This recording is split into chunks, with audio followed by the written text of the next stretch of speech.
Puji nama Tuhan. Shalom jemaat dikasih Tuhan. Shalom. Shalom. Pagi hari ini kita bersyukur kepada Tuhan, amin. Mari Bapak Ibu dikasih Tuhan, sebelum kita mulai ibadah kita satukan hati, kita mau berdoa. Kami bersyukur Tuhan pagi hari ini buat kebaikan-Mu dalam kehidupan kami Bapa. Kami sungguh bersyukur Tuhan atas kasih setia-Mu yang melimpah dalam kehidupan kami Tuhan.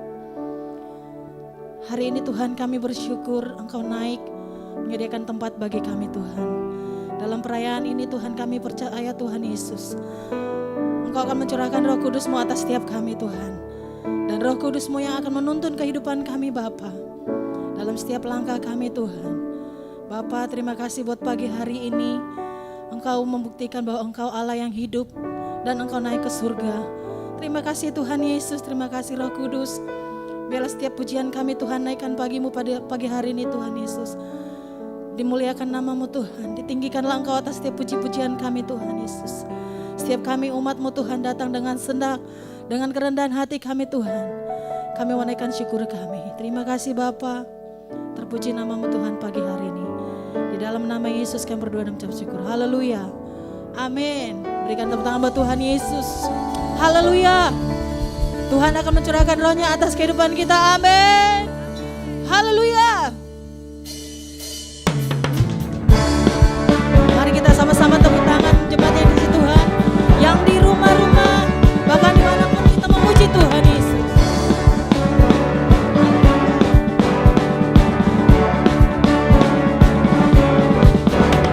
Tuhan curahkan roh-Mu atas manusia di bumi. Biar anak-anak-Mu menyampaikan nubuatan, mimpi dan penglihatan, nyatakan isi hati-Mu. Biar iman kami bangkit, surga nyatakan kedahsyatan hari-Mu. Kan ada kebangkitan yang besar, kan ada pemulihan di negeri kami. Kan ada kebangkitan yang besar, yang berseru kepada Yesus diselamatkan. Haleluya. Tuhan curahkan roh-Mu atas manusia di bumi. Biar anak-anak-Mu menyampaikan nubuatan, mimpi dan penglihatan, nyatakan isi hati-Mu. Biar iman kami bangkit, surga nyatakan kedahsyatan hari-Mu. Kan ada kebangkitan yang besar, kan ada pemulihan di negeri kami. Kan ada kebangkitan yang besar, yang berseru kepada Yesus diselamatkan. Kan ada kebangkitan yang besar, kan ada pemulihan di negeri kami. Kan ada kebangkitan yang besar, yang berseru kepada Yesus diselamatkan. Tepuk tangan di atas kepala yuk. Kan ada kebangkitan yang besar, kan ada pemulihan di negeri kami. Kan ada kebangkitan yang besar, yang berseru kepada Yesus diselamatkan. Yang berseru kepada Yesus diselamatkan. Yang berseru kepada Yesus diselamatkan.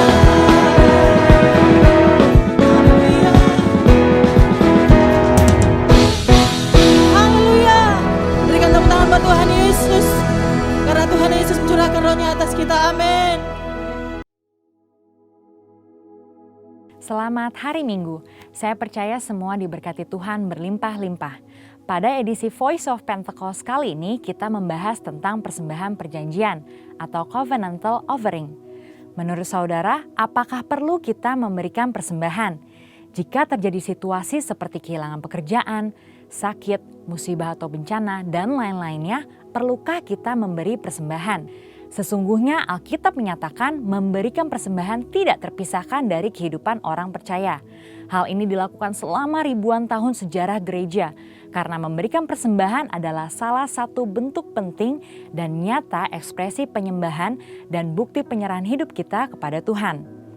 Oleh karena itu, penting untuk mempunyai dasar pengertian yang benar tentang memberikan persembahan walaupun di tengah situasi sulit, untuk menjadi fondasi yang kuat dalam menjalankan penyembahan dan bukan karena mampu atau tidaknya menurut pandangan kita sendiri. Sekarang mari kita telusuri tentang covenantal offering. Apa itu? Covenantal offering adalah persembahan karena perjanjian hubungan manusia kepada Tuhan. Nah, untuk bisa melakukan covenantal offering, kita harus mempunyai covenantal relationship terlebih dahulu.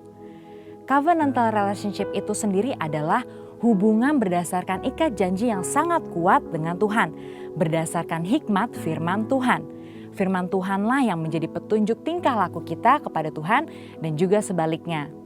Dan istimewanya adalah karena kita mempunyai Roh Kudus dari Kristus berdasarkan 2 Korintus 3 ayat 17-18, maka adalah suatu keuntungan yang istimewa kita bisa mendapatkan kemuliaan untuk melakukan perintah Tuhan dengan sukarela, bukan karena paksaan. Dalam perjanjian lama yaitu di kitab Imamat ada 5 macam korban persembahan yang harus diberikan umat Israel kepada Tuhan, yaitu korban bakaran, curahan, pendamaian, penghapus dosa, dan kesalahan. Nah, kini kita sudah tidak melakukan hal tersebut karena Tuhan Yesus sendiri yang sudah menggenapinya. Tapi prinsip memberi persembahan kepada Tuhan tetap berlaku. So, di masa kini saat kita memberi kepada Tuhan, berilah dengan sukarela persembahan yang wajib diberikan kepada Tuhan. Karena kita ada di dalam suatu hubungan ikat janji yang erat dengan Tuhan. Inilah yang disebut memberi covenantal offering karena covenantal relationship. Saudara, memberikan covenantal offering kepada Tuhan harus menurut kerelaan hati kita. Bukan dengan sedih hati atau paksaan, tapi dengan sukacita. Tuhan Yesus memberikan contoh terbaik dalam hal sukarela dan wajib ini melalui penderitaannya di kayu salib. Yohanes 10 ayat 18 berkata, "Tidak seorang pun mengambilnya daripadaku, melainkan aku memberikannya menurut kehendakku sendiri. Aku berkuasa memberikannya dan berkuasa mengambilnya kembali. Inilah tugas yang kuterima dari Bapakku." Pada satu sisi, Yesus diwajibkan untuk mengalami penderitaan salib karena dia adalah anak domba Allah yang menghapus dosa. Tapi di sisi lain, menyerahkan nyawanya dengan sukarela. Mengapa Yesus lakukan itu? Karena ia setia pada perjanjian covenantalnya untuk mengasihi kita. Tuhan lebih dulu mengasihi dan memberkati sehingga kita sudah selayaknya membalas kepada Tuhan dengan memberi persembahan kepadanya. Pemberian covenantal offering kita lakukan di dalam 1. Persembahan persepuluhan, 2. Persembahan sulung, dan 3. Komitmen untuk mendukung proyek pekerjaan Tuhan sebagaimana tuntunan Roh Kudus. Berarti saat kita melakukan covenantal offering itu mencerminkan bagaimana kita sesungguhnya mengasihi dan menyembah Allah. Memberikan persembahan juga bentuk penyerahan total kehidupan kita kepada Tuhan. Nah, yang paling penting adalah jangan sampai pemberian covenantal offering mengabaikan prinsip dan esensi keadilan, belas kasihan, dan kesetiaan. Kita juga perlu tahu memberi secara horizontal atau horizontal giving adalah memberikan kepada sesama yang membutuhkan dan yang kekurangan. Pemberian ini juga penting loh dalam pandangan Tuhan dan bahkan menjadi tugas kita sebagai jemaat untuk memperhatikan mereka yang berkekurangan. Tetapi jangan lupa, pemberian persembahan covenantal harus dilaksanakan terlebih dahulu. Jadi, dalam situasi susah ini, apa kita tetap perlu memberikan persembahan? Jawabannya ya. Ingat, persembahan merupakan ekspresi penyembahan yang penting kepada Tuhan yang telah memberikan anugerah terbaik.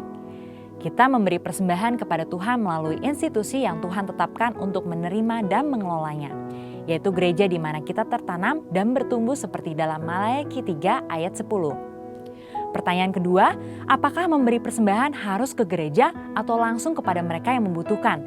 Jawabannya juga ya untuk keduanya.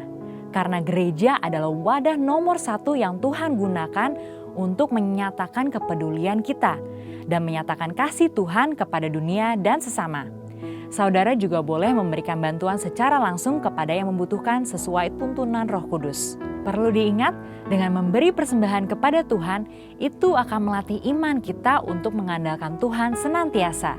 Dan memberi akan melatih sikap kita sebagai seorang pengelola, bukan pemilik. Mari kita jaga hubungan dengan Tuhan apapun yang terjadi. Berikan kepada Tuhan persembahan covenantal offering, karena Tuhan sudah lebih dahulu memberkati dan membawa kita masuk dalam covenantal relationship dengannya. Jadi, tunggu apa lagi? Mari kita memberi persembahan dengan sukacita. Kita diberkati untuk menjadi berkat bagi orang lain. Tuhan Yesus memberkati. Amin.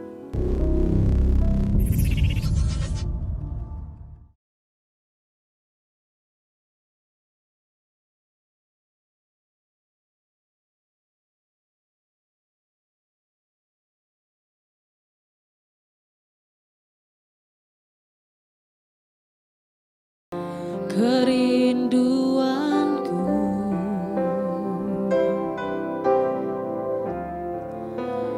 ya Roh Kudus, Kau menuntunku,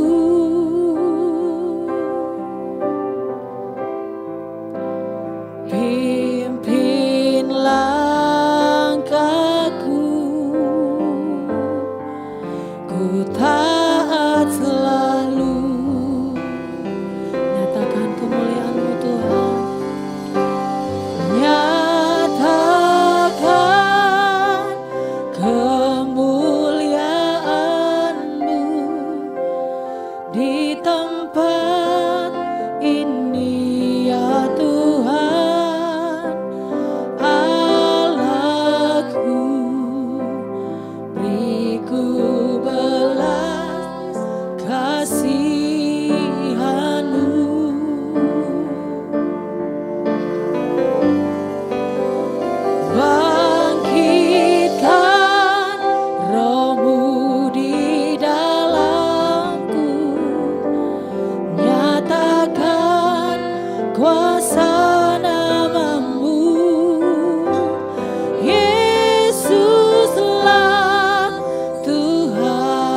Terima kasih Tuhan.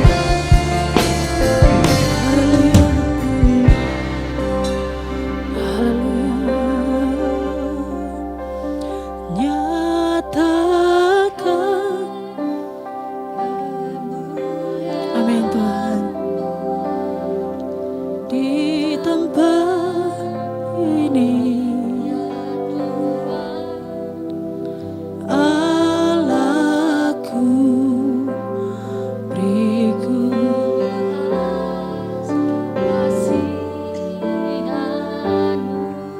biarlah bangkitkan roh kami ya Tuhan.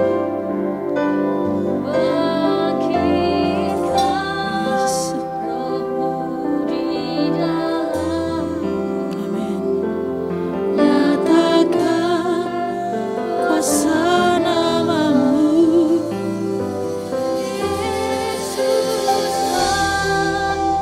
Yesuslah Tuhan. Yesuslah Tuhan.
yang memelihara kami sampai saat ini dan terus sesuai dengan firman-Mu. Pagi hari ini kami berkumpul bersama-sama agar Bapa memperlengkapi kami dengan firman-Mu, supaya kehendak-Mu terjadi di seluruh hidup kami, di pikiran, di hati, di perbuatan kami. Olehnya Roh Kudus Tuhan, tanpa-Mu kebenaran-Mu tidak sampai ke tangan kami. Oleh sebab itu, tidak saja Kau mencerahi pikiran kami, ukirkanlah kebenaran-Mu di loh hati kami, supaya menjadi karakter kami Tuhan. Kami sahabat pelayanan-Mu, kami sahabat firman-Mu. Terima kasih. Di dalam nama Tuhan Yesus Kristus, kami bersyukur, kami berdoa. Haleluya. Amin. Amin. Bapak Ibu sudah kembali. Salam semua. Salam. Terima kasih Bapak Pendeta Hengki yang sudah memberikan saya kesempatan untuk melayani Bapak Ibu Saudara. Hari ini kita bicara satu topik tentang kuasa Injil, Saudara. Ini sebuah topik yang sangat penting, sebab kekristenan itu lebih dari agama. Okay? Kristen itu lebih dari sebuah moralitas, tapi Kristen bicara tentang power, kuasa. Karena itu kita perlu kembali kepada basic Injil yang kita miliki, Injil yang kita miliki. Nah, pengenalan ini saudaraku akan menolong kita bagaimana tidak saja kita bertumbuh jadi anak Tuhan, sehingga kekristenan kita itu bukan Tuhan di sana, kita di sini, kita berseru-seru Tuhan, tolonglah. Kita bertumbuh ke level yang lebih tinggi, sebab Injil itu bicara tentang kuasa. Nah, itu saudaraku, sekali lagi mari kita perhatikan, saya garis bawah di situ mengatakan, saya mesti ada kemana pointernya? Kemana? Oh, oke. Ya, sampai situ ya. Baik. Jadi saya katakan perhatikan dan camkan kata kuasa tersebut. Ya, kata itu dan saya akan jelaskan, tapi saya akan mulai dengan beberapa pengantar kebenaran ini. Katakan kepada kita, dari sejak semula. Dari sejak semula artinya dari awal ketika membawa berita Injil itu. Injil itu adalah kabar baik. Kabar baik dari siapa? Dari Tuhan. Tentang siapa? Tentang Tuhan. Tentang Kristus yang tidak bisa lepas dari diri kita. Ingat ketika kita bicara tentang Kristus, dia ada kaitan erat dengan kita yang adalah anggota tubuhnya. Jadi dari sejak semula ketika disampaikan kepada kita di dalam Lukas 4 ayat 17-19 mengatakan demikian. Saya akan ambilkan ini saudaraku. Ayat yang ke-17 berbunyi demikian. Kalau enggak, manual saja boleh. Ya. Oke, klik. Ya. Kepadanya diberikan kitab Nabi Yesaya, dan setelah dibukanya oleh Tuhan Yesus, ia menemukan nas di mana ada tertulis 18, Roh Tuhan ada padaku, oleh sebab ia telah mengurapi aku untuk menyampaikan kabar baik kepada orang-orang miskin. Ia telah mengutus aku, 18 sama-sama, untuk memberitakan kebebasan kepada orang-orang tawanan dan penglihatan bagi orang-orang buta, untuk membebaskan orang-orang yang tertindas, untuk memberitakan kabar rahmat Tuhan telah datang. Jadi Injil itu saudaraku, awal pemula itu sudah diberitakan kepada kita tentang pembawa berita itu tentang kuasa yang mengubahkan. Tapi Injil itu tidak hanya sekedar melepaskan kita dari kuasa kegelapan, tapi Injil punya kuasa mengubah kita dari dalam. Sehingga Allah yang nun jauh di sana jadi Allah yang betul menyatu dengan diri. Bukankah Alkitab berkata tubuh kita adalah baik Roh Kudus? Di mana Roh Kudus sekarang? Ya. Tapi Roh Kudus itu tidak bisa bekerja kalau kita pikiran kita beda dengan Dia. Karena itu kita harus memiliki kebenaran Injil, supaya ketika Dia bisa memanifestasikan kepribadian, dibawa kuasanya di dalam kita dan melalui kita, saudara. Karena itu kita perlu memahami tentang kuasa Injil. Bahkan dilanjut lagi, saudara, klik, ya. Dari sisi semula diberitahu kepada kita bahwa ketika dikatakan dalam Matius pasal ke-12, kelihatan nggak Bapak ini? Kelihatan ya? Kalau ini agak kecil soalnya layarnya. Oke, 28 mengatakan Tetapi jika aku mengusir setan dengan kuasa Roh Kudus, kata kuasa itu di teks asli tidak digunakan. Ya. Tapi penerjemah itu sudah memberitahu bahwa kalau bicara dengan Roh Kudus selalu ada kaitan dengan kuasa. Maka ditambahkan, tetapi jika aku mengusir setan dengan kuasa Roh Allah, maka sesungguhnya kerajaan Allah sudah datang kepadamu. Klik berikut. Ya. Sebab kerajaan Allah bukan terdiri dari, tetapi dari wow. Bayangkan, terus mengatakan Bapakmu berkenan memberikan kerajaan itu kepadamu, hai kawanan domba, kawanan kecil domba gembalaan. Bapakku berkenan memberikan kerajaan itu kepadamu. Dan Rasul Paulus dalam pimpinan Roh Tuhan mengatakan, sebab kerajaan Allah bukan terdiri dari perkataan tok. Ya. Perkataan penting, perkataan itu adalah firman, logos. Tetapi juga terdiri dari kuasa. Artinya perkataan yang memiliki muatan, memiliki wibawa, kuasa. Mengubah kita. Ayat yang berikut yang ketiga, yang menjadi sentral kita dikatakan dalam Roma 1:16 mengatakan, sebab aku mempunyai sama-sama keyakinan yang kokoh dalam Injil. Karena Injil adalah kekuatan Allah yang menyelamatkan setiap orang percaya.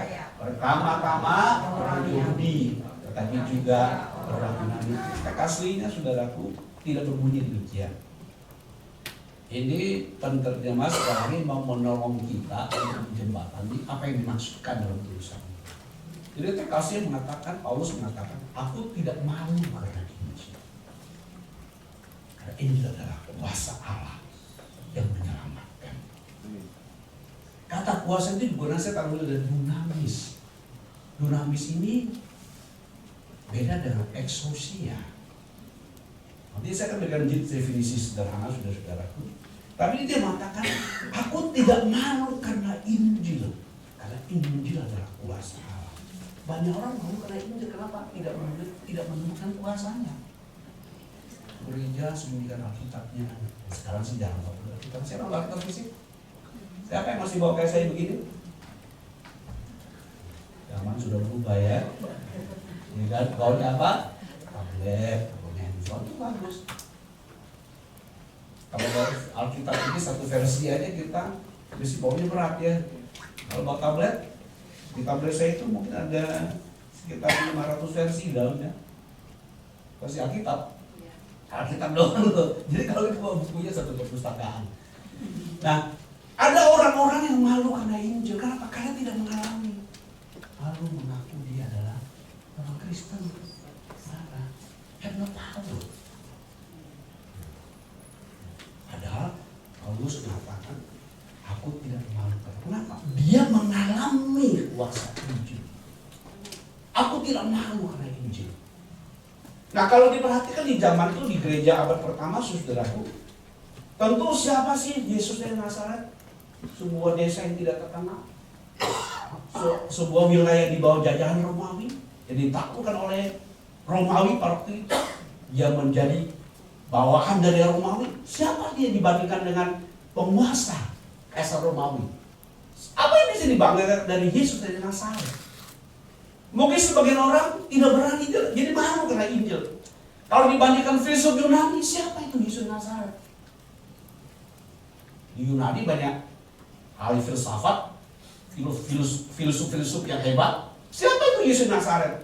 Di zaman itu ada banyak orang menjadi malu karena Injil. Kenapa? Tidak mengalami. Tidak demikian bagi Rasul Paulus. Tidak mengalami kuasa Injil. Tidak demikian bagi kita yang mengalami perjumpaan dengan Yesus yang hidup. Aku tidak malu karena Injil. Karena Injil adalah kuasa Allah yang menyelamatkan. Jadi selamatkan apa? Bukan hanya selamatkan kita dari hukuman kekal saja, dari murka Bapaknya, dari Tuhan Allah. Tidak saja itu, menyelamatkan kita dari kuasa, dari dosa. Tidak hanya itu, menyelamatkan kita dari kuasa dalam. Tidak hanya itu, dia bawa kita kepada seluruh keselamatan. Jadi kalau kekasihnya itu bukan kuasa Allah yang menyelamatkan, tapi kuasa Allah kepada keselamatan. Oke, kepada keselamatan. Keselamatan itu topiknya dalam, Bapak Ibu. Itu bicara tentang kepenuhan Kristus, kekayaannya. Pertama memang kita dibebaskan dari hal negatif, tapi kedua dibawa kepada hal yang positif, kepenuhan Kristus itu. Injil ini adalah kuasa Allah bawa kita kepada dimensi kuasa Allah yang menyelamatkan. Karena itu, saudaraku, mari kita membuka hati apa itu kuasa Injil. Bagaimana memahaminya supaya saya Kristen itu Kristen yang betul-betul memiliki muatan isi kuasa Injil. Nah, itu saudara-saudaraku, saya akan berikan pengertian tentang kuasa itu. Ya, kalau saya kutip dari Kamus Besar Bahasa Indonesia, KBBI itu Kamus Besar Bahasa Indonesia. Berbunyi demikian pengertian kuasa. Kuasa pertama adalah kemampuan atau kesanggupan untuk berbuat sesuatu. Sama dengan kekuatan. Yang kedua, menurut KBBI, kuasa adalah wewenang atas sesuatu atau untuk menentukan sesuatu, memerintah, mewakili, atau mengurus dan sebagainya. Yang ketiga, kuasa menurut KBBI adalah pengaruh yang ada pada seseorang karena jabatannya, karena martabatnya. Itu bisa berupa gengsi, kesaktian, dan seterusnya. Itu disebut dengan kuasa menurut Kamus Besar Bahasa Indonesia. Sedangkan menurut bahasa Yunani sederhana, saudaraku ya. Berikutnya, pengertian menurut Yunani itu dari kata bahasa Yunani itu bisa dari kata dunamis atau dunamos, bisa punya pengertian sederhana, yaitu kemampuan untuk melakukan atau mengubah sesuatu. Kemampuan untuk melakukan atau mengubah sesuatu. Injil itu memberi kita kuasa. Tadi tidak mampu melakukan apa yang Allah kehendaki. Tapi ketika ini mendengar Injil, kamu diberi kemampuan untuk melakukan. Maka orang Kristen disebut pelaku firman, bukan taat kepada firman. Halo? Orang Kristen itu pelaksana. Saya lebih suka pada kata pelaksana.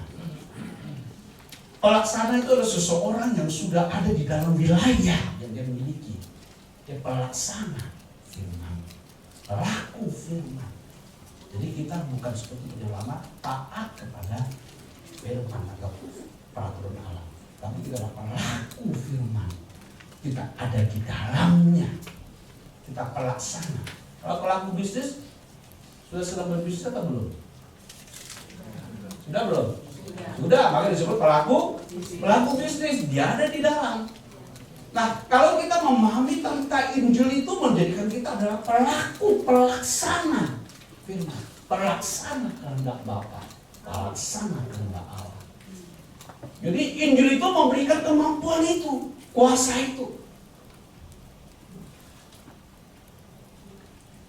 Nah, dari definisi ini, saudaraku, setelah saya diberikan pengantar tentang beberapa ayat, kemudian saya beri definisi sederhana, saudaraku, maka berikutnya adalah pertanyaan. Bagaimana Injil menyatakan kuasanya? Bagaimana Injil menyatakan kuasanya? Oh, Yesus Tuhan mati di kayu salib, lalu dia merebut kunci kerajaan maut, diserahkannya semua musuhnya. Kalau kita akan di Kolose pasal 2, dia menjadikan tonton umum dalam pawai kemenangan, dia turun ke alam maut, dia mengalahkan seluruh kuasa gelap dan seluruh pasukannya. Dia bangkit pada hari ketiga. Oh iya, betul. Dia menyatakan kuasanya. Bagaimana Injil menyatakan kuasanya bagi kita di intern selain dia melepas kita dari kuasa yang di luar diri kita dan mempermudah kita? Dosa, iblis, disamakan dengan manusia lama, keinginan daging. Bagaimana Tuhan menyelesaikan ini? Bagaimana Injil itu menyatakan kuasanya? Supaya Bapak Ibu setelah mengikuti Yesus sekian tahun, you boleh hidup dalam kekayaan Kristus itu sendiri. Nah, itu saudaraku, saya harap saudara bisa perhatikan dengan agak seksama. Karena ini berupa sebuah penjelasan pengajaran penting dengan prinsip ini. Untuk saya jelaskan tentang hubungan hukum Taurat dengan Injil yang saya masuk ke poin berikutnya. Injil memunculkan kuasanya kalau lihat dalam perbandingan ini. Oke, saya bandingkan antara hukum Taurat dan Injil. Yang pertama, hukum Taurat. Bapak Ibu tahu hukum Taurat? Sudah taati hukum Taurat? Atau punya hukum Taurat baru? Apa hukum Taurat baru? Kalau pakai baju mesti begini, kalau jalan mesti begini, hukum Taurat baru aja ya. Hukum Taurat dan Injil. Injil ini saya beri nama khusus, namanya Injil Kristus, lebih spesifik. Ya, Injil itu kabar baik dari Kristus, tentang Kristus, dari Allah tentang anaknya. Karena Injil itu adalah kesaksian Allah tentang anaknya Yesus Kristus. Itu Injil. Injil adalah kesaksian Bapa tentang anaknya Yesus Kristus. Dan kita yang percaya kepada anaknya Yesus Kristus, kita jadi bagian dari Kristus sendiri. Jadi kabar baik juga adalah tentang kita yang ada di dalam Kristus. Saya ulangi lagi. Injil itu kabar baik dari Allah tentang anaknya Tuhan kita Yesus Kristus. Berita tentang anaknya Tuhan kita Yesus Kristus juga ada kaitan langsung dengan orang-orang yang percaya kepada Kristus. Sebab kita yang percaya, kita dihisapkan menjadi anggota tubuh Kristus. Jadi Injil itu berita kabar baik dari Allah tentang Yesus Kristus, juga tentang kita yang percaya kepadanya, kita yang ada di dalam Kristus Yesus. Jadi ini adalah Injil adalah buku manual kita. Oke, kalau Bapak Ibu beli barang, itu ada buku petunjuk, betul? Bagaimana mengoperasikan barang tersebut ada di buku petunjuknya. Bapak Ibu pernah bantah buku petunjuk? Pernah bantah buku petunjuk barang kamu beli?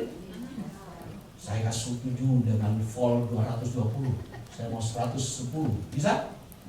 Hah? Beli handphone ya, colokannya pakai USB-C, Type-C, saya nggak mau, saya mau Type A, bisa? Nggak ada yang protes. Karena bagaimana alat itu berfungsi dengan maksimal, dengan normal, dengan baik, itu sangat ditentukan bagaimana kita mematuhi buku manualnya. Sama dengan kita ketika kita disebut anak Allah, anak-anak Tuhan, gereja Tuhan. Bagaimana kita berfungsi sebagaimana Allah mau, itu ada di buku ini. Tapi sayangnya banyak orang baca buku ini dibantah. Tahu dibantah? Tadi baca buku mana dibantah nggak? Nggak kan, buku beli barang gitu loh. Listriknya mesti sekian volt, kita ikutin. Kita nggak pernah beli blender ibu-ibu. Listriknya tulisnya 110. Ibu nggak setuju. Coba 380, ya 3 fast. Jalan nggak? Jalan kemana? Jalan kemana? Kehancuran, kebakaran. Tidak kan? Jadi kalau kita mau supaya kita bisa berfungsi dengan baik, maka kita harus kembali kepada buku manual ini supaya kita mengalami kuasa Injil itu. Tapi sayangnya, saya harapkan tidak ada yang di sini ya baca Alkitab. Saya harus setuju begini. Oh, ini isinya. Ya.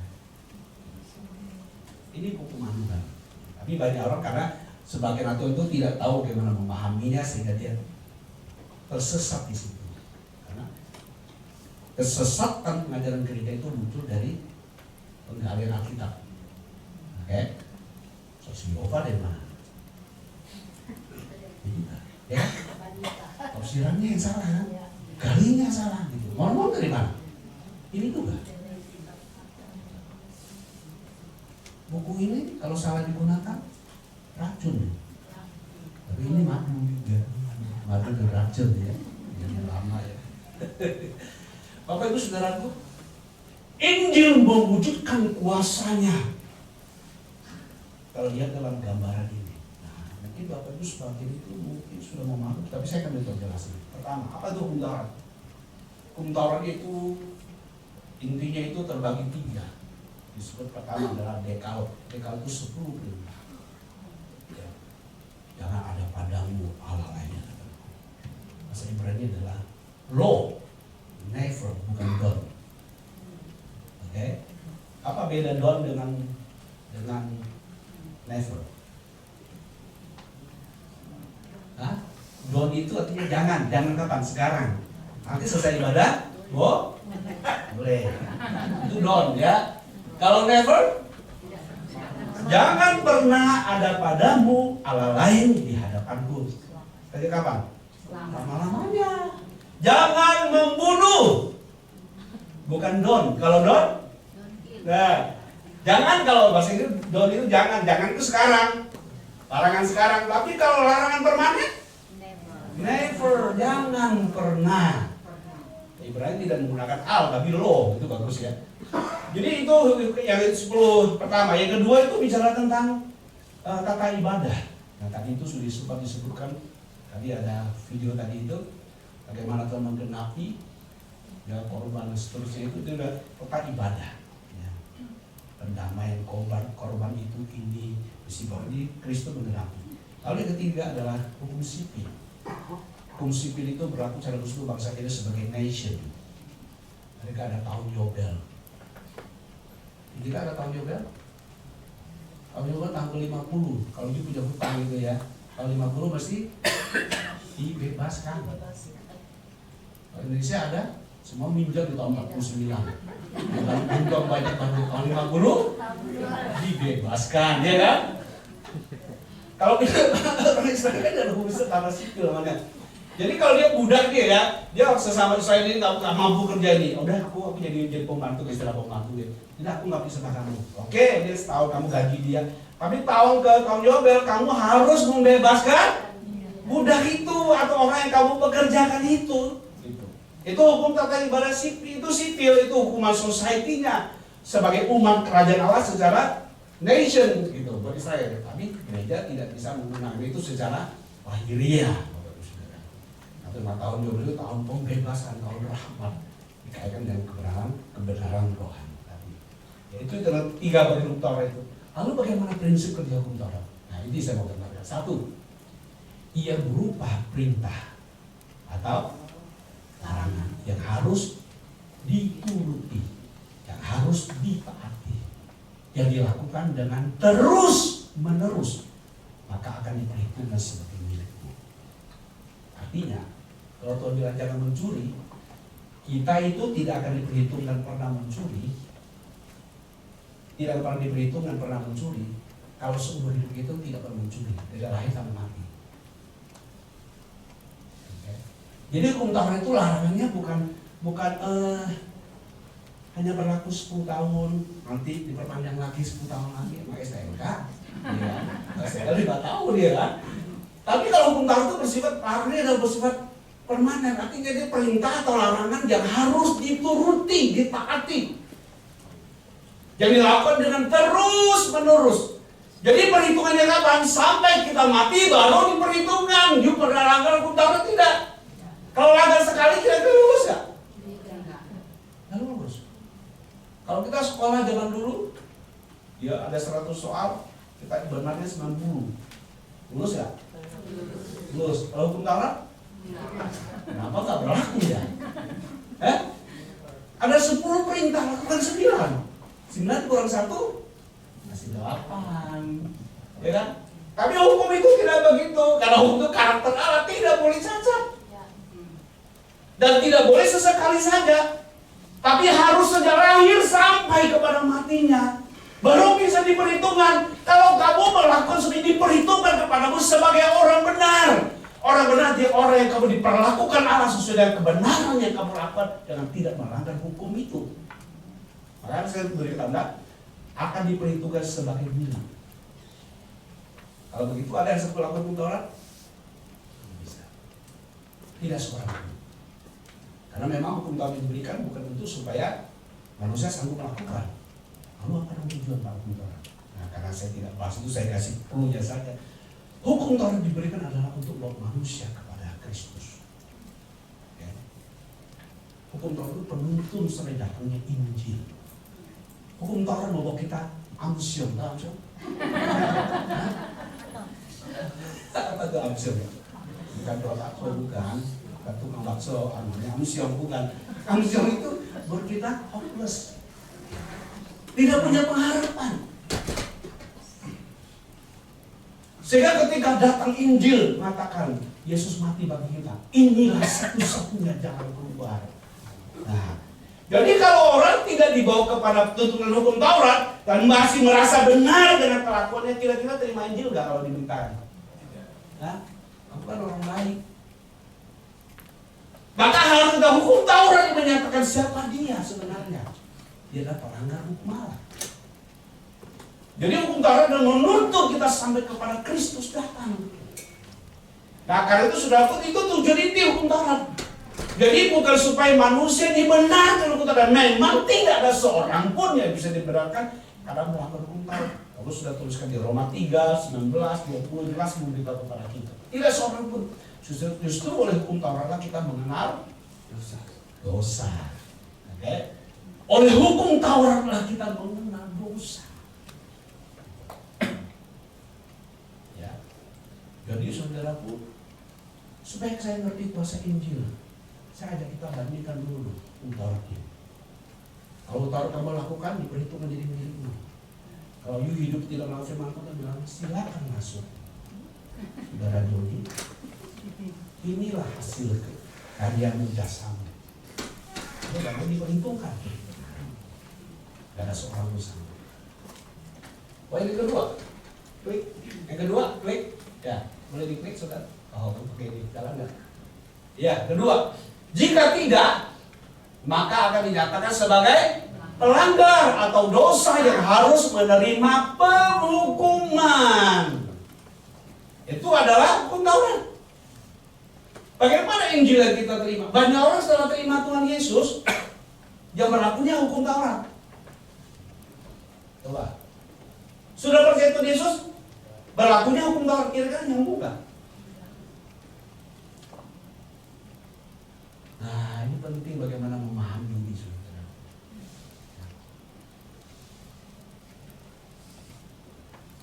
Setelah percaya Tuhan Yesus, diberlakukan hukum Taurat. Nah kalau begitu setelah percaya Yesus gak butuh 10 perintah lagi dong, 4 perintah. Enak banget. Kita boleh bareng-bareng. Begitu? Tidak. Kenapa? Injil itu lebih tinggi dari apa yang dikatakan hukum Taurat. Oke? Injil itu mau kita kepada level yang lebih tinggi. Wah, ini luar biasa. Kalau Bapak Ibu memahami itu benar. Tapi saya akan sedikit minggu, tapi saya mau bertanya tentang kuasa Injil dulu. Ya.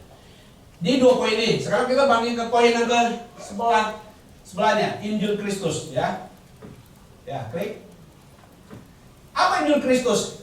Dia itu berupa apa? Baca? Atau firman Tuhan yang telah dikerjakan oleh Tuhan Yesus dengan sempurna. Bapak Ibu pernah baca Injil? Yang dikenal Injil itulah Injil Matius, Markus, Lukas, dan Yohanes. Itu benar nggak? Benar. Apa itu Injil? Kabar baik. Apa itu kitab Injil? Matius, Markus, Lukas, dan Kisah Rasul, Roma, Korintus. Hah? Surat katanya. Perjanjian baru ini yang disebut dengan Injil. Kalau Matius, Markus, Lukas bicara tentang laporan pelayanan Tuhan Yesus. Matius, Markus, Lukas itu sinoptik. Injil memiliki kesamaan. Sinopsis artinya sama, mirip. Injil Yohanes, Injil secara khusus yang beda, di mana lebih menyatakan Yesus Tuhan. Dia mencatat siapakah Yesus itu menurut ucapan Tuhan sendiri. Itu Injil Yohanes. Seperti Injil keempat. Nah, Injil itu adalah seluruh kitab-kitab di Perjanjian Baru. Oke, kawan baik. Dari lama ada Injil, Perjanjian Lama juga ada Pak Injil, karena di situ ada nubuat tentang apa yang terjadi dalam Injil. Nah, saudaraku, apa itu Injil? Coba perhatikan kalimatnya. Injil itu berupa pernyataan. Yang pertama dulu ya, yang kedua gak apa-apa. Berupa pernyataan atau kalimat, pernyataan kalimat. Itu firman Tuhan yang telah dikerjakan, diselesaikan oleh Tuhan Yesus dengan sempurna. Apa yang kamu baca dari Injil? Yang mengatakan barang siapa ada di dalam Kristus Yesus, ia adalah ciptaan baru. Dia tidak mengatakan kamu harus jadi ciptaan baru. Berusahalah jadi ciptaan baru. Berjuanglah jadi ciptaan baru. Tapi dia datang dengan kalimat apa? Pernyataan sebuah fakta. Kalau kamu ada di dalam Kristus, kamu adalah ciptaan baru. Yang lama-lama telah berlalu, lihatlah segala sesuatu telah menjadi baru. Itu terjemahan dari teks aslinya. Kalau Injil juga sama. Dan behold, lihatlah, sadarlah, everything become new. Bagaimana terjadi? Itu Injil datangnya. Kalau Taurat, perintah lakukan, tidak lakukan digebuk, ya kan? Disuruh kerjakan, dikasih upah, tidak kerjakan, dipenjarain.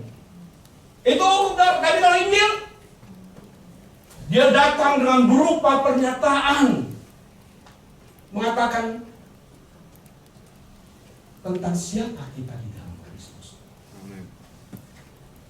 Itu Injil, kabar baik. Sesuatu yang berlandaskan kepada apa yang telah Kristus perbuat di kayu salib, apa yang diberikan kepada kita. Yang kita sebut dengan kasih karunia. Apa itu kasih karunia? Hasil karya Kristus yang diberikan kepada orang-orang yang percaya kepadanya. Kalau orang hidup oleh kasih karunia, hidupnya baik atau benar? Baik atau enggak? Baik. Hidup kudus atau enggak? Oh kudus. Karena kasih karunia itu mengangkat kita dari kehinaan kepada kemuliaan, dari dosa kepada kekudusan, dari kenajisan kepada kebenaran. Itu anugerah. Tapi kalau hypergrace, oh Tuhan sudah mati buat kita, dosa kita sudah dijamin dulu, sekarang akan datang. Dosa, oh problem. Itu kacau nggak? Kacau. Itu kacau beliaunya kacau. Orang Malaysia kan bilang kacau balau, bilang kacau beliau. Siapa yang kacau? Beliaunya kacau. Karena kalau hypergrace salah dipahami, Tuhan sudah mati buat kita, Dia sudah menanggung dosa kita. Kalau berdosa minta ampun, berdosa minta ampun. Kalau gitu dosa ada persoalan nggak? Yang berarti 10 mati minta. Itukah yang Tuhan datangkan dari Injil? No. Injil itu mengubah kita dari kehinaan kepada kemuliaan, okay? Dari kenajisan kepada kekudusan, dari dosa kepada kebenaran. Itu Injil, itu kuasa Injil. Karena itu dia datang dengan berupa pernyataan-pernyataan. Kita telah mati bagi manusia lama telah turut disalibkan bersama. Jadi kalau Bapak Ibu percaya kepada Injil, benar nggak ngomong begini? Aku masih punya manusia lama, benar nggak? Hah? Dia pasti tidak baca Injil, dia baca Injilnya dia. Dia tidak baca Injil Kristus. Itu sebenarnya mengapa banyak anak penghidupnya jatuh bangun? Kenapa? Karena dia tidak mendasarkan hidupnya oleh Injil Kristus. Tidak mendasarkan hidupnya oleh Injil Kristus. Jadi Injil Kristus itu adalah berupa pernyataan tentang apa yang telah perbuat bagi kita di dalam Kristus. Yesus Tuhan selesaikannya bagi kita, Dia kabarkan kepada kita. Namanya kabar baik Injil itu. Benar-benar kabar baik. Jadi banyak orang dengar kabar baik dengan mukanya marah, karena tidak mengerti kabar baik. Mukanya kecewa dan putus asa. Injil itu kabar baik. Kalau hari ini mukamu kayak pare gitu, kayak pare gimana sih? Banyak panjang kan berkerut-kerut gitu. Lipat 2, lipat 3 ya. Sen kali ya. Mendengar kabar baik harusnya bulat kayak semangka atau kayak melon malingga kan? Melon bulat. Ada melon jok, ada melon yang kuning. Yang kuning. Bapak Ibu saudara yang saya kasih dalam Tuhan Yesus. Jadi poin yang kedua ini, kalau berbeda yang kedua, diperhitungkan jadi milik ketika pernyataan tersebut diterima menjadi. Ini kalimatnya. Catatan saya biasa dalam butuh konsentrasi. Baca orang sama-sama yang kedua, bagian yang Injil. 2, 3. Diperhitungkan menjadi milik ketika pernyataan tersebut diterima menjadi dengan hati dan mulut, kemudian mendapat manifestasi melalui ucapan kamu sembuh dalam nama Tuhan Yesus. Itu bicara dengan Yesus. Harus memiliki firman di dalam diri.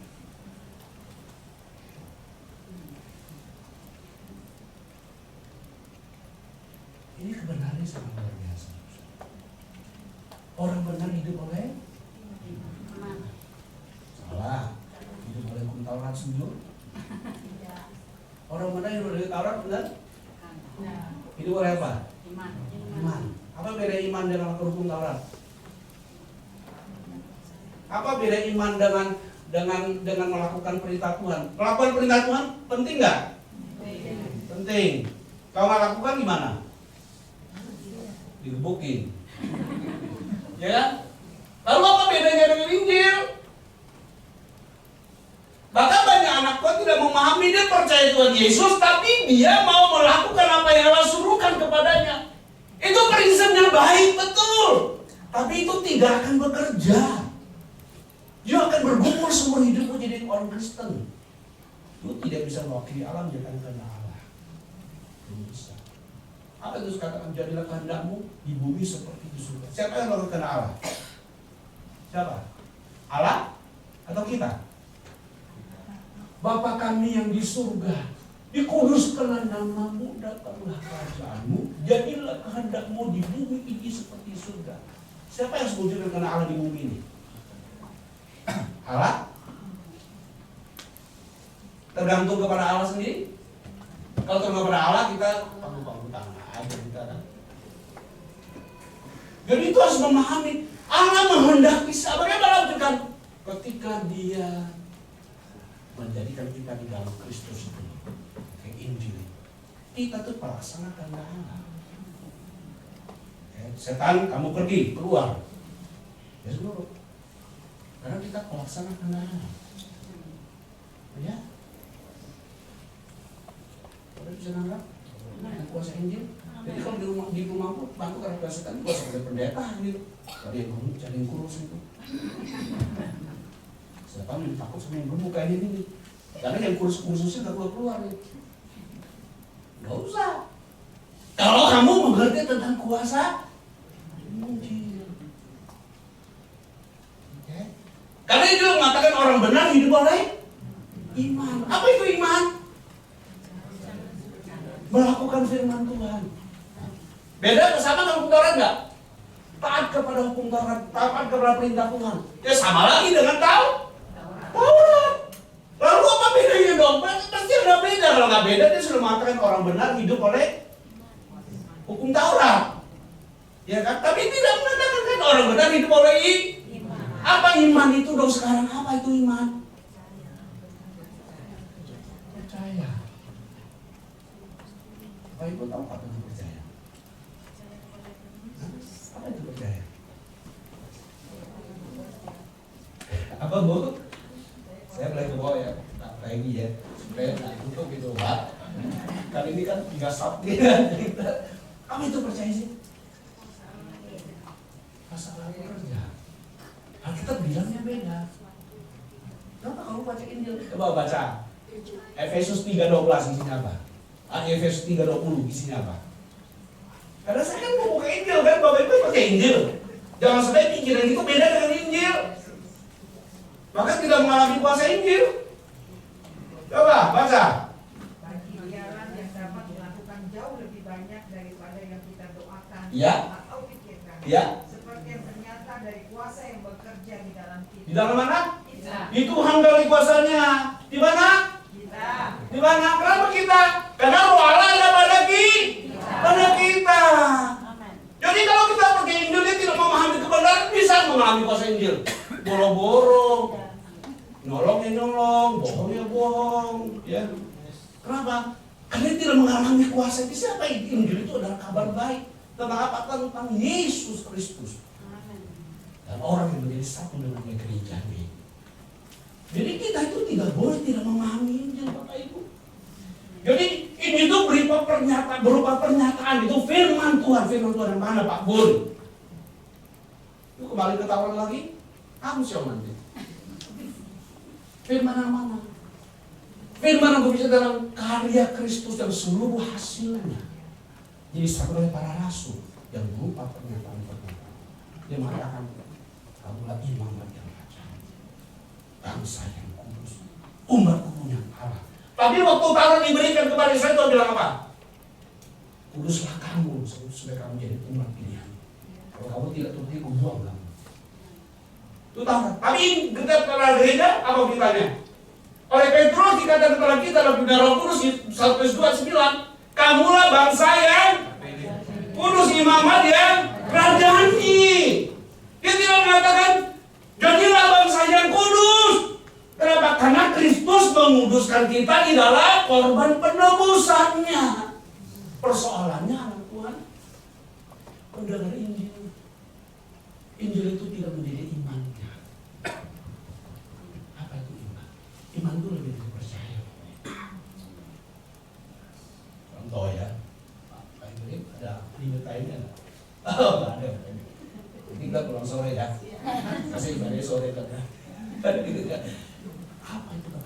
Di dalam bahasa Yunani ada 3 kata. Kata yang sama. Saya bantu Bapak semua. Injil Yohanes 3:16 isinya apa? Karena begitu besar kasih Allah. Karena begitu besar kasih Allah, sehingga dia telah mengaruniakan anak tunggal, supaya setiap orang percaya padanya tidak binasa melainkan hidup kekal. Jadi bagaimana mereka percaya? You mendengar Injil terus mengatakan, you percaya kepada Yesus menerima anak Allah itu, you memiliki hidup yang kekal. Setelah you percaya sekarang, you mempunyai hidup kekal. Jangan akal punya hidup kekal. You punyanya kapan? Setelah apa hidup kekal? Hidupnya Allah, Zoe, the life of God, dengan kesucian kebenaran. Jadi ketika Injil kata benar, kata pertama kata kerja adalah pisteo, to believe, mendengar kabar, kita lakukan tindakan. Aku percaya, aku terima Yesus itu selamat. Dia sudah memiliki, selanjutnya dia mau percaya, memiliki apa memiliki disebut dengan iman. Iman itu kebenaran firman Allah yang kamu miliki itu. Kamu percaya Yesus, sekarang kamu punya hidup ke? Bukan setelah mati masuk surga, baru punya hidup. Setelah percaya Yesus punya hidup ke? Kekal. Barang siapa memiliki anak, yang memiliki siapa bisa nyampe ayat ini? Hidup. Hah? Apa tadi ada bunyi? Apa? Biar mudah ragu. Hidup. Status 5. Ayat 12. Hidup apa itu hidup? Zoe, bukan bios. Bios ini daging ini nih. Biologi ini. Yang dipengaruhi darah. Kalau Zoe dipengaruhi roh Allah dan firman Tuhan. Dia lebih tinggi hidupnya. Maka dia lebih bisa mendominasi tubuh fisik ini. Kenapa dalam nama Yesus bisa sembuh? Karena kuasanya lebih tinggi dari bios. Kenapa bisa membuat orang buta matanya bisa lihat, atau tidak punya mata bisa punya mata? Karena hidupnya lebih tinggi, itu hidupnya Allah. Hidupnya Allah itu. Apa? Zoe itu. Jadi setelah percaya, kita memiliki hidup kekal. Hidup kekal memiliki sebenarnya iman. Oke? Iman ini kalau kamu terus itu sebetulnya pistis, kata benda. Ada kata kerja pisteo. Setelah kamu percaya, kamu memiliki punya pistis, kata benda. Setelah kamu terus di dalam pistis itu, you punya pistos. Iman dalam kata sifat. Jadi Bapak Ibu Saudaraku pahami dulu. Berita sederhana pada pagi ini dalam siang ini, saudara. Kuasa Injil. Kita tuh bukan orang biasa. Banyak orang tidak menilai diri sebagaimana Allah menilai. Itu sebenarnya Allah tidak bisa jalan sama. Pola pikirnya itu sudah tolak belakang.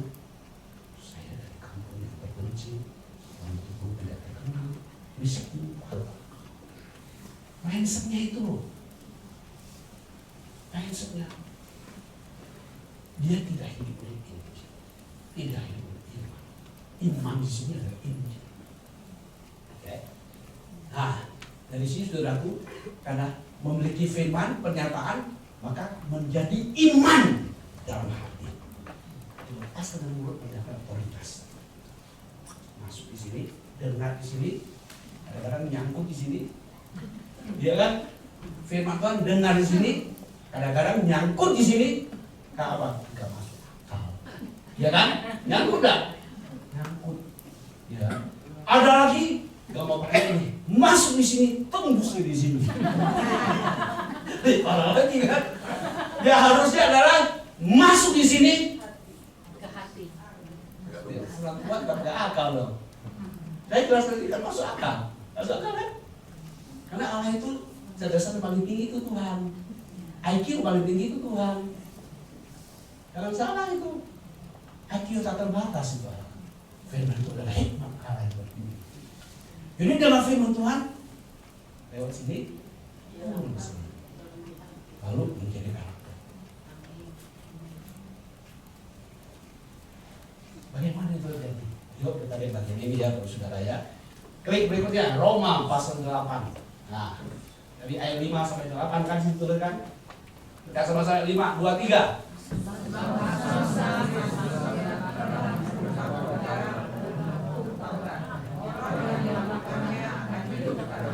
6. Tapi kebenaran karena iman berkata demikian, jangan katakan di dalam hatimu, siapa akan naik ke surga, yaitu untuk bau Yesus turun, atau siapakah yang akan turun ke jurang maut, yaitu untuk membawa Kristus naik dari antara orang mati. Tetapi apa katanya? Ini firman itu dekat padamu, yakni di dalam mulutmu, di dalam hati. Itulah. Tuhan dasar kebenaran itu. Ini ya, saya jelaskan sedikit saja ya saudara. Ini kan sudah jelas sih, jelas banget. Dia mengatakan Musa menulis tentang kebenaran dan hukum Taurat. Kalau kamu sanggup penuhi seluruh hidupmu tanpa celah, kamu akan dibenarkan karenanya. Benar dari perbuatanmu. Oke? Tapi tidak seorang pun. Tetapi kebenaran karena Injil, karena Taurat itu tujuannya menuntut pada Kristus. Makanya tidak sanggup mengubah kita. Hukum Taurat tidak bisa mengubah orang berdosa jadi orang suci, nggak bisa. Dia tidak bisa mengubah orang berdosa jadi orang benar, nggak bisa hukum Taurat. Nggak bisa. Dia hanya bisa nuntut dan hukum, nuntut dan hukum. Lalu apa bedanya Injil? Nah, setelah dimulai dari Taurat, maka Injil akan menyelesaikannya. Bagaimana caranya? Tetapi kebenaran karena iman berkata demikian. Kebenaran karena Injil berkata demikian. Kata dalam Injil. Tetapi kebenaran karena iman berkata demikian.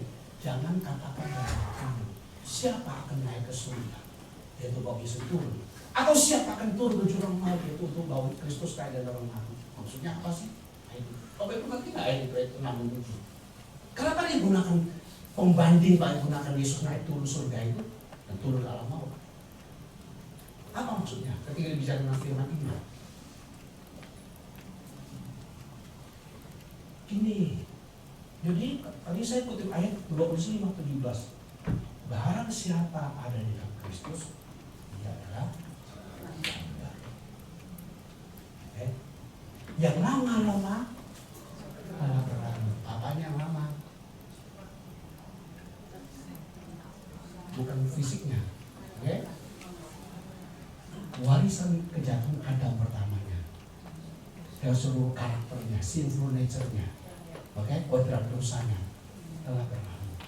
Lihatlah, behold, edo, sadarlah, everything become new. Lu jangan bertanya, gimana jadinya? Mana yang baru? Katanya dalam penciptaan baru. Mana yang baru? Bukan utang, masih ingat utang orang. Dulu sebelum dibaptis punya hutang, setelah dibaptis sudah baru hutang tidak ingat gitu. Sobat kalau dibaptis kalau begitu kan, apalagi yang ke hutang gitu kan. Apa yang baru? Tentu itu tidak bicara fisik-fisik itu. Jadi bicara tentang perkara batin. Kamu warisin kejatuhan Adam membuat Tuhan, kamu terputus dengan Allah. Kamu najis, kamu kotor, kamu menjadi kotor dosa. Tapi ketika kamu dalam Kristus, Allah jadikan kamu baru, jadikanmu kudus. Dia berikan kekudusan Kristus kepadamu. Lu jangan bertanya, mana? Gimana terjadinya? Jangan. Jangan tanya siapa naik ke surga mau Yesus turun, jangan nanya, itu bukan urusanmu. Siapa akan turun ke surga mau Yesus naik, itu bukan urusanmu. Bagaimana terjadi bukan bagianmu. Bagianmu dan bagianku adalah jadikan firman itu iman. Ini firman itu katanya 8 kan. Tetapi apa katanya? Ini firman itu dekat padamu, yakni di dalam mulutmu dan di dalam hatimu. Maksudnya apa sih? Jadi kalau kamu memiliki firman itu, terus jadi iman. Realita itu terjadi ketika memiliki di mulut itu bukan di bawah. Jangan bertanya bagaimana terjadi. Karena itu menurut anak kita. Oke? Miliki iman itu firman Tuhan. Maka kamu akan tahu dan kuasa. Nanti itu saya berikan yang terakhir, saya berikan 5 tingkatan bagaimana masuk di dalam sini. Walaupun terlalu dulu ya Bapak Guru dan dulu di rumah ya. Oke, klik. Ya, klik. Dia harus proaktif untuk memilikinya agar satu menjadi pengetahuan. Tadi iman tadi itu harus menjadi pengetahuan kita. Ya, jangan jadi orang Kristen itu otaknya kosong, jangan. Maka firman Tuhan gak boleh pakai logika, Pak Pendeta. Maka pakai hati. Otak kita kosongin aja. Jadi dibodohi sama orang tua. Oke. Firman Tuhan harus dimiliki menjadi pengetahuan. Oke. Pengetahuan ini penting loh. Kalau Bapak tidak tahu di timuran loh ya. Oke. Seperti orang. Kedua, kalau menjadi pengetahuan menjadi pola pikir. Pola pikir artinya saya itu tidak bisa berpikir yang berbeda dengan Injil. Karena Injil itu adalah identitas. Who I am in Christ. Aku tidak bisa pikir yang lain selain ini. Karena kamu pikir ini membentuk karaktermu, membentuk mentalmu. Okay? Kemudian menjadi pola pikir yang mindset, cara dan warna kebiasaan berpikir, isi pikiran. Ketika dia kan menjadi kesadaran dan kemampuan. Di sini fungsinya di sini, kesadaran dan kemampuan. Dia tahu Yesus itu powerful namanya. Dia tahu sebut nama Yesus itu dahsyat. Tapi memiliki firman itu dalam hati. Ya. Jadi kalau kamu ketemu setan bukan kamu yang lari, setannya yang lari. Tapi ada anak tuh ketemu setan, dia yang lari. Setan bilang kau udah lari, harusnya gue yang lari katanya. Ya kan? Kalau lihat kamu lari, jadi kejar kamu dia. Halo. Padahal kita itu terang, gelap tidak bisa mengalahkan terang. Setan itu gelap, kita kan terang. Gimana jadinya gelap kali kalah sama terang? Nggak ada tuh orang dalam ilmu fisika, nggak ada. Oke? Nggak ada. Firman itu. Nah langkah ini yang saya bilang tadi terakhir itu, wait ya, oke. Ini slide yang terakhir, tapi berapa? 1. Ketiga itu mendengar Injil, mendengar firman Tuhan, kayak khotbah begini atau pembinaan ya Pak, kenalan, mendengarkan, juga. Kalau nggak ngerti nanya, ya. Nanya, karena kamu tidak mengerti, hilang. Kalau yang ngerti aja sering hilang, apakah nggak ngerti? Benar gak sih? Hah? Yang ngerti aja bisa hilang, apakah nggak ngerti? Karena nggak ada yang diingat kan? Mendengar firman Tuhan itu harus ngerti itu harusnya apa sih? Mengerti berapa? Kalau aku ngerti, aku ambil jadikan milik. Tuhan bilang, aku telah dilepaskan dari kuasa kegelapan menurut Kolose 1:13. Setan kau tidak punya wilayah di dalam diri. Karena Allah telah melepaskan dari kuasa kegelapan, memindahkan ke kerajaan anak yang kekasih saya dan kerajaan Kristus sekarang. Dia tidak punya hak atas aku. Memiliki. Setelah mendengar firman Tuhan, jangan Tuhan bilang A, nanti kamu bilang B, berarti tidak memiliki kan? Firman Tuhan bilang A, kamu milikinya. Kalau orang bilang kamu B, kamu bilang apa? Tidak, aku A. Ya kan? Tapi kalau dengan firman Tuhan tidak mengerti, tidak mungkin bisa memiliki. Mengerti, dimiliki, dipertahankan. Tuhan bilang aku sudah dikudus oleh darah Kristus, tubuhku baik roh kudus. Kamu kalau ngomong begini, roh Tuhan itu memanifestasikan dirinya itu loh. Itu kuasa Injil itu. Mendengar itu memiliki. Memiliki apa? Ketiga, untuk dikuasai. Setelah memiliki firman Tuhan, bukan menggunakan firman Tuhan kayak sulap. Bukan. Tuhan tidak bisa diperalat. Dia Tuhan. Dia Master. Kita adalah umatnya. Kita tidak bisa memperalat Tuhan. Tetapi ketika kita dikuasai, memiliki firman Tuhan, dikuasai firman Tuhan itu akan membuat kita mengalami apa yang dia katakan itu. Dia bilang, aku sudah berkati kamu. Kamu akan berkata berkat itu. Siapa yang bikin? Roh Tuhan. Tapi kita bukan menggunakan firman. Tuhan ingat gak Tuhan? Lu badan gini ya Tuhan. Kamu kayak asuransi ya. Tadi ini pemahamannya ya harus memahami komplit gitu. Pengertian gini loh. Kalau dengan firman Tuhan tuh ketika kita memiliki firman, bukan kita gunakan firman Tuhan untuk mengendalikan Tuhan, bukan. Firman Tuhan itu sempurna. Dia melampaui apa kita pikirkan. Sungguh. Yang kita sebut indah itu tidak ada artinya di dalam Tuhan. Yang kita sebut nikmat itu tidak ada artinya di ini. Yang kamu sebut nikmat apa sih? Coba sebut. Apa nikmat selama jadi manusia? Nah, apa jadi nikmat? Coba, yang punya rumah mewah, mobil mewah, apa arti nikmat? Kasih tahu saya. Nah. Apa itu nikmat? Apa itu indah? Apa itu nyaman? Kamu tahu nggak? Apa itu nikmat? Apa itu makan? Betul gak sih? Kalau nggak lapar suruh makan nikmat ya? Iya, enak. Ya lah, betul lah. Ayo, oke tadi kita ya Pak. Apa lagi? Nikmat ngantuk itu tidur. Terus apa lagi nikmat? Kalau gatal itu digaruk. Makanya semua orang bisa melakukan itu. Bisa, so simple ide kok. Tapi ada kemudian yang lain yang kita bisa jelaskan di sini. Kenapa kosakatanya nggak ada? Kayak apa Pak Bun? Benar kayak Abraham kita ngomong komputer sama Abraham dia ngerti nggak zaman itu? Pak Abraham komputer loh Pak, ngerti nggak dia? Kayak nyambung.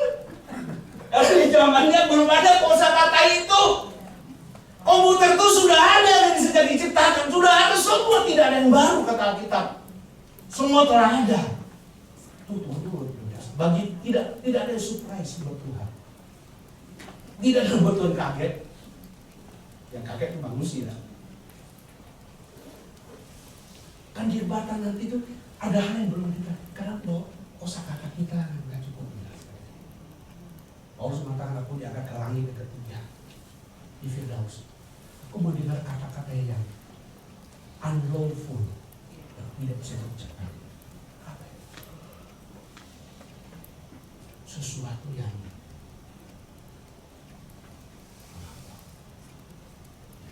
buat enak tubuh ini berapa? Yang aku makan, orkestra seks, ya, puaskan makan, telinga dengan musik, ada batin ini. Hanya bisa puas oleh karena Tuhan. Ini yang penjelasan mengasah. Jadi kalau saudaraku, pendengar itu dikuasai. Yang keempat, dikuasai para pun. Setelah firman Tuhan, aku dengar, aku ngerti, aku memiliki yang aku ngerti. Aku rendah di situ, firman Tuhan mulai menguasai aku. Kalau yang kuasai aku pada apa? Dia menjadi kesadaran. Kemana aku pergi? Aku tidak ada Tuhan sampai aku. Kenapa? Karena itu sudah jadi kesadaran batin. Tapi Iyu gak punya firman Tuhan. Ketika tidak salah firman menjadi kesadaran, Iyu berkata setelah itu gak salah. Tapi ini menunjukkan kelas kamu, kelas kondisi batinmu itu loh. Lu tidak benar dengan Tuhan. Kalau Tuhan, kamu gak benar dengan Tuhan, Tuhan tidak bisa manifestasi dah. Gak bisa, gak ada linknya. Gak ada channelnya itu, gak ada. Jadi kalau kita memiliki jadi kesadaran, waduh, Jadi kesadaran itu namanya consciousness bahasa Inggrisnya. Konsensia bahasa Latin. Bahasa ini adalah sunaidesis. Hati nurani. Sunaidesis. Apa itu nurani? Kebenaran yang masuk. I know, aku tahu bersama dengan apa yang firman yang masuk. Banyak anak Tuhan tahu berdasarkan apa yang masuk dari dunia. Dia tidak tahu berdasarkan apa yang masuk dari Tuhan. Karena itu hati nuraninya jadi tercemar. Ada hati nurani itu adalah konsensi, itu adalah sunaidesis. Mengetahui bersama dengan, sadar bersama dengan apa yang masuk membentuk hati nurani. Contoh sederhana ya, membentuk nurani sudah tahu. Buat orang yang di luar Kristus punya istri 3, hati nurani atau 7 nggak? Yang seberang? Hah? Malah kurang 1 kan? Loh, kayaknya kan benar ya? Betul gak sih? Kalau kamu anak Tuhan, punya istri 2, gimana hati nuranimu? Datang ke gereja dengan gendak gandeng 2 gitu? Gitu? Berarti hidup dengan batu gitu kan? Iya kan? Kenapa? Karena hati nuraninya dibentuk dari pengajaran firman kan? Jangan ya kan? Satu pria, satu wanita. Tidak poligami, tapi monogami, bukan poliandri juga. Tapi orang sebelah poligami dan politron. Iya kan? Dia datang ke sini, dia punya hati nurani bersalah nggak? Dia sujud kepada Tuhan yang bersalah nggak? Kenapa enggak? Karena dia dengar kebenaran yang menurut dia itu masuk hati membentuk hati nuraninya. Kita harusnya dibentuk hati nurani oleh firman Tuhan dari Injil Kristus, sehingga kita selalu sadar akan Allah, akan Kristus Tuhan dan kebenarannya yang menyatu dengan kita. Maka yang terakhir, klik terakhir, ini benar-benar terakhir. Indonesia kan bisa dikembang-kembangkan dengan bahasanya. Nanti jangan paling akhir, masih ada yang paling akhir. Kalau terakhir sudah terakhir kan. Kan kesadaran menjadi diri. Jadi kalau kamu bangun diri, saudaraku, saya nggak bisa direndah. Orang boleh merendahkan, saya nggak bisa nggak pengaruh bahasanya. Karena mentalnya sudah kebentuk. Ini kebentuk batin murah. Ya. Itu Kristen, itu kuasa Injil. Jadi nanti coba pulang-pulang dicek ya, di letak sekarang ini kira-kira berapa isinya ke Injil Kristus belakang enggak? Yang enggak dibuang ya. Nanti pulang ke rumah, bikin-bikin didaftarin ini. Ya, pendapatku tentang diriku ini. Kalau kamu buka Alkitab, ya kan? Kamu kan masing-masing punya pikiran, pendapat tentang dirinya kan? Lu catat deh sebelah kiri. Pendapat saya tentang diri saya. Selama ini saya jadi manusia, termasuk kalau jadi Kristen. Kalau kamu buka Alkitab, apa kata Kristus, kata Tuhan, Allah kita, Bapa kita, siapa kita? Sebelah sini, bandingkan. Banyak nonton melalui perhubungan karena dia masih di sini. Sebab kita ini pelaksana kehendak Allah. Kita sudah tidak urus makan minum. Siapa sini presiden, menteri, pembantu presiden yang pusingin anaknya bayar uang sekolah nggak ya? Pernah dengar menteri pusingin anaknya bayar uang sekolah nggak? Pernah dengar? Kenapa enggak? Kenapa enggak? Hah? Pernah dengar nggak? Ada berita di Tempo gitu kan? Pembantu presiden, Menko Polhukam contohnya kan? Dia lagi pusing namanya ditagih sama uang kuliah sama belum bayar 3 bulan. Ada yang gitu nggak pernah dengar nggak? Allah mengatakan seorang raja sedang berjuang tidak memusingkan dirinya dengan soal-soal kehidupan. Kenapa? Karena sudah dijamin oleh pemerintah. Saya jadi pelayan Tuhan sejak dari kenal Kristus 40 tahun lebih. Saya berlatar belakang Kristen. Saya melihara kelenteng. Tidak ada Kristen di rumah. Saya sendiri. Apa dia kelenteng besar, saya ngurus. Saya tahu bagaimana hubungan dengan roh-roh yang ada di dunia ini gitu. Tapi saya kecil ketika saya dikasih dibawa ke sekolah minggu, saya kenal Tuhan, saya punya Injil, saya tertarik, saya terima Yesus, tidak boleh dibaptis, saya dikantin, diusir dari keluarga, dari remaja ya. Saya melayani sejak saya serahkan diri kepada Tuhan. Saya melayani Tuhan dengan berbagai pengalaman dari berbagai gereja. Saya tidak pernah kerja. Saya selalu naik. Segi hidup materi loh ya, saya nggak bicara segi rohani.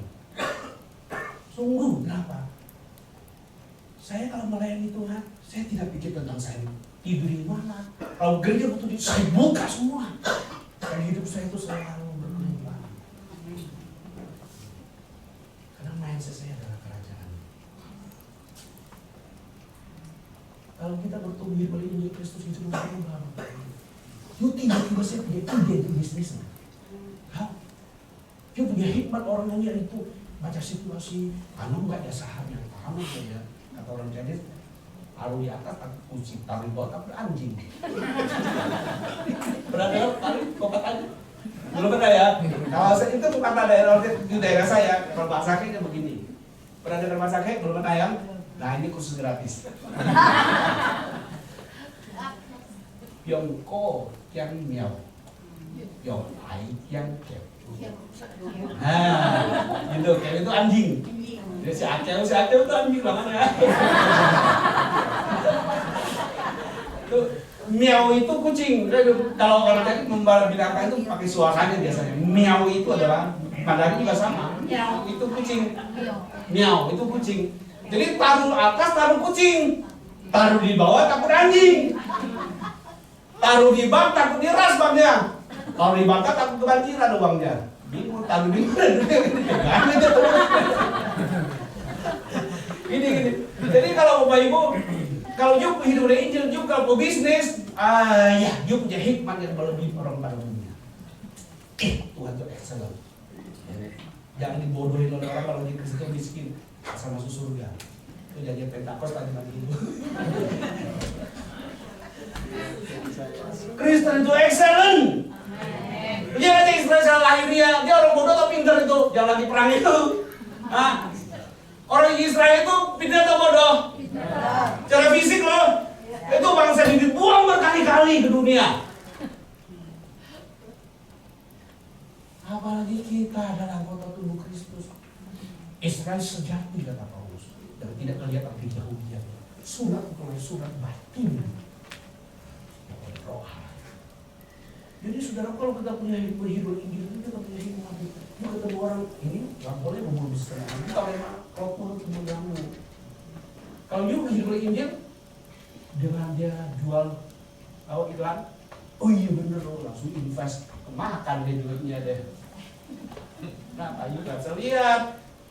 Tapi kalau kamu hidup Injil, roh Allah itu efektif, makin dalam kesatuan, mendalam dalam praktika. Orang ngomongnya manis, mukanya sepertinya bisa dipercaya, tapi kalau dia tembus ke dalam hati. Lu tahu dari mana? Tembusnya rohmu, penuh dengan roh Tuhan. Iya, itu oleh Injil. Tapi kalau enggak, diajarin dapat 10% loh. Invest 20 juta, ya kan? Bulan depan dapat 10%. Bulan depan lagi, balik lagi, tambah lagi 100 juta. 3 bulan, 4 bulan, 5 bulan, 9 bulan, gue nggak balik-balik. Semua rumah sudah dijual, invest ke dalam. Ada nggak? Ada, ini adalah pengurus gereja nih. Ada yang minjam hubungan sama saya. Gereja lain gue lagi, saya dulu. Lebih besar. Habis paling. Bukan hanya dia habis, seluruh kornya dia invest. Jual mobil, jual rumah, semua rumahnya digadai ke bank. Invest di situ. 6-7 tahun, 6-7 bulan nggak pernah pulang-pulang orang. Habis. Jadi dia sebenarnya utang miskin. Itu gembara di layar. Gembara di layar itu luar biasa. Habis.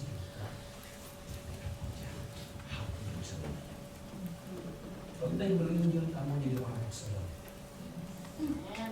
Injil adalah kuasa Allah Yang tidak saja melepaskan kita dari setan, dosa, dan lama, tapi mengubah kita kepada apa yang Allah katakan dalam realita tentang kita dalam Kristus. Amin. Amin. Jadi firman itu mulutmu terbuka pergi tahu. Kamu akan mengerti hidup dan mati dikuasai. Dan dia tak perlu ngerti di sini. Aku tidak mau yang ini, aku mau yang ini. Ini yang saya. Kamu sekarang sudah tidak sembuh seperti iman di sini. Baru berkati. Amin. Kita berdoa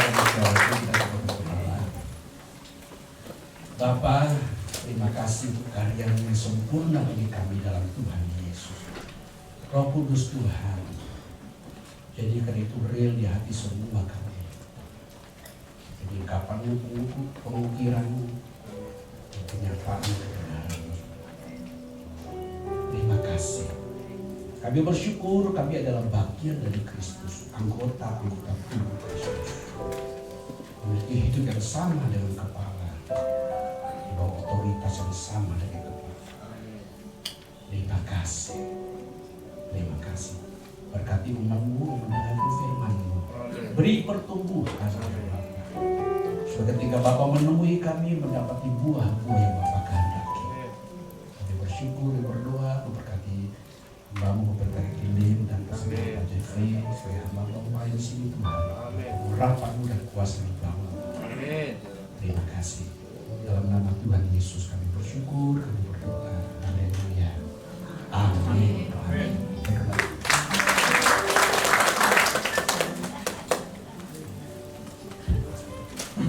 Berapa banyak yang diberkati oleh firman Tuhan siang hari ini? Kita melambaikan tangan kita.